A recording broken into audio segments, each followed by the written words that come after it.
حبايبنا الغاليين متابعين قناة يزن وليان، يا رب تكونوا بألف خير. النهارده ان شاء الله هنعمل مع بعض طاجن الرز المعمر والفراخ بالخضار، بجد بطريقة سهلة ومكونات بسيطة جدا وطعم بجد جامد جدا. تابعوني عشان نعرف مكوناتنا مع بعض وازاي نحضرها. كل اللي هنحتاجه النهارده في تحضير وصفتنا: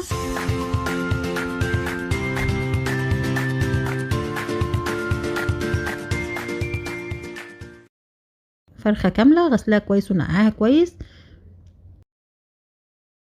وهنحتاج هنا خضار متقطع قطع تخينه، وممكن تحطوا اي نوع خضار حضراتكم بتحبوه. هنا مستخدمه الفلفل الالوان والبصل مع الخضار. هنا نحتاج للتتبيله بصلايه كبيره وطماطمايه كبيره وقرن فلفل كبير ومعلقه صلصه.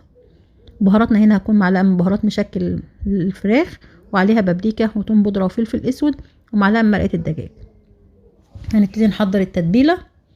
هننزل بالفلفل والبصل والطماطم ونفرمهم فرم ناعم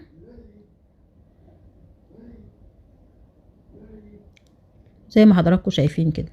هنبتدي هنا نحضر الصينيه اللي هنشتغل فيها. هنحط الخضار بتاعنا ونبتدي نحضر التتبيله. هننزل بالتتبيله بتاعتنا، عليها معلقه الصلصه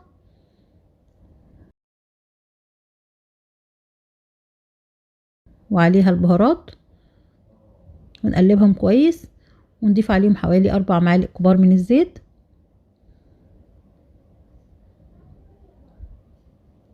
ونقلبهم كويس. وبعد كده نضيف لها الملح.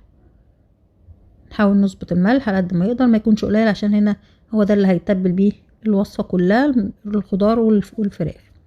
هنبتدي هنا الصينيه اللي حطينا فيها الخضار هننزل عليهم معلقتين كبار من التتبيله ونقلبهم كويس. وهنا على حسب الكميه اللي حضراتكم مستخدمينها ممكن نزود او نقلل في التتبيله. هنا قلبنا التتبيله كويس جدا مع الخضار. ولو حابين تعملوها فراخ بس بدون خضار، او حابين تستخدموا اي نوع خضار تاني حضراتكم حابينه، بجد هيفرق طعمها جامد جدا، هيبقى فيها الخضار طعمها حلو قوي. نبتدي نحضر الفراخ ونبتدي نوصل التتبيله لكل جزء في الفراخ زي ما حضراتكم شايفين كده.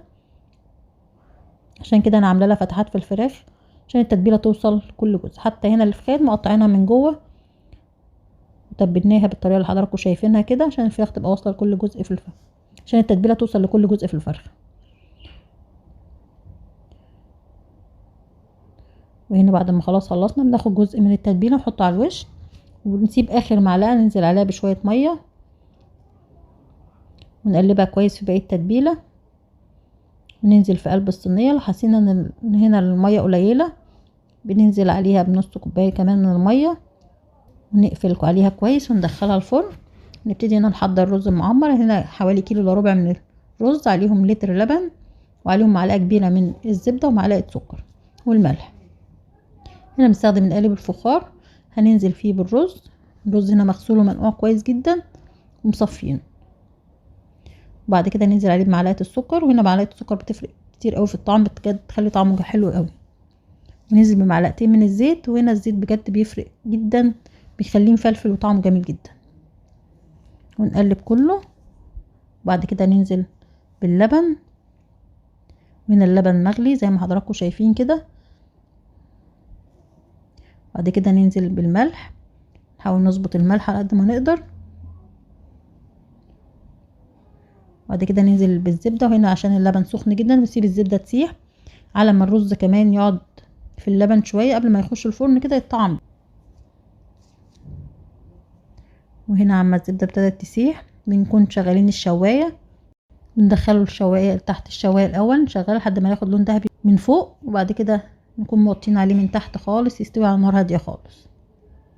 بجد طعمها جامد جدا ورز طالع مفلفل، وصينيه الفراخ بجد طعمها جامد جدا. ان شاء الله تعجبكم، يا ريت تجربوه. ان شاء الله لو عجبتكم وصفتنا يا ريت تدعمونا بلايك وشير، وبألف هنا وصحه على قلبكم يا رب.